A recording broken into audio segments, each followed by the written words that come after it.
అమ్మా దివ్య, అమ్మా దివ్య ఎక్కడున్నావు అమ్మా? ఏమ్మా ఈరోజు ఎంత ముద్దుగా పిలుస్తున్నావు? ఇంకా మా ఇంట్లో ఉండేది కొద్ది రోజులే కదమ్మా, అందుకే.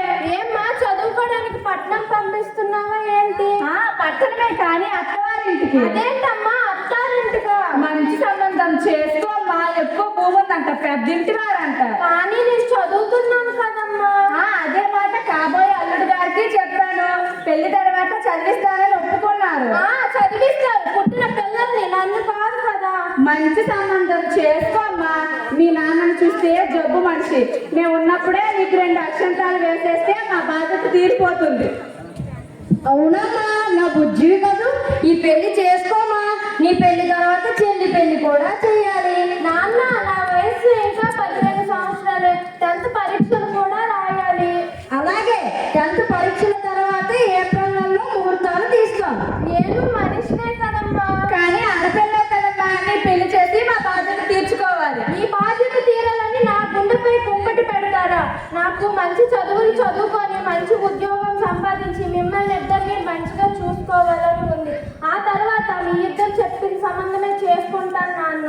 నువ్వు పెద్ద పిల్లవై 3 సంవత్సరాలు అయింది, తక్కువ కట్నంతో మంచి సంబంధం చేసుకోమా. నాన్న మంచిగా చదువుకొని మంచి ఉద్యోగం సంపాదించి కట్నంతో పని లేకుండా పెళ్లి చేసుకుంటాను నాన్న. నువ్వు మెల్లగా చెప్తే వినవు. 10th పరీక్షల్లో గుర్తు లేదు, చదువు మానే. నువ్వు కానీ ఈ పెళ్లికి అడ్డు చెప్తే నువ్వు చచ్చినట్టు. ఈ రోజు అమ్మా నాన్న చెప్పిన మాట వినకపోతే కాదు, అలాగనే నా ఆశలు ఆశయాలు వదులుకోలేను. ఏం చెయ్యాలరా దేవుడా?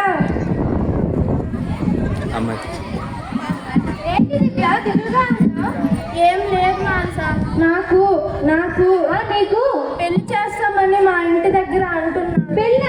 అదేంటి, 18 సంవత్సరాలు నిన్ననే లేదు. 18 సంవత్సరాలు నిన్నటిదే పెళ్లి చేయడం న్యాయమని నీకు తెలియదా? మా అమ్మా నాన్నకి ఎంత చెప్పినా వినట్లేదే.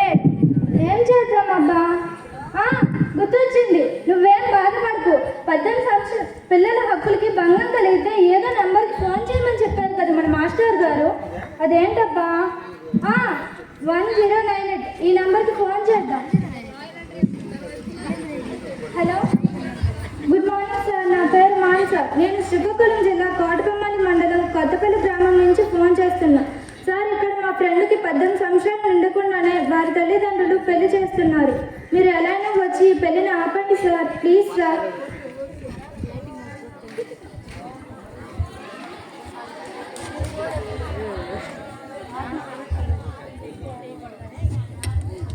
ఎవరమ్మా ఇక్కడ బాల్య వివాహం జరుగుతుందని ఫిర్యాదు ఇచ్చారు? మేమే సార్.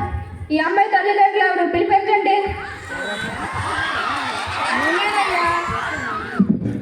ఏమ్మా, 18 సంవత్సరాలు నిండేదే పెళ్లి చేయకూడదని తెలీదా? బాల్య వివాహాలు నేరం. వయసు నిండకుండా మనసు పండకుండా పెళ్లిళ్ళు చేస్తే ఆ తర్వాత మీ పిల్లలు మీరే బాధపడాల్సి వస్తుంది. మీరే కాదు, ఎవరైనా బాల్య వివాహాలు చేయకూడదు. ఎవరైనా చేస్తే శిక్షార్హులు. మాకు వెంటనే తెలియజేయండి.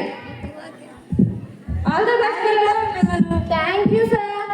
మమ్మల్ని క్షమించమ్మా. అదేంటమ్మా? సారీ అమ్మా, సారీ నాన్న, నాకు మంచిగా చదువుకోవాలని ఉంది అని మేమిద్దరం ఇలా చేసాం. సారీ నాన్న, సారీ అమ్మా. బాల్య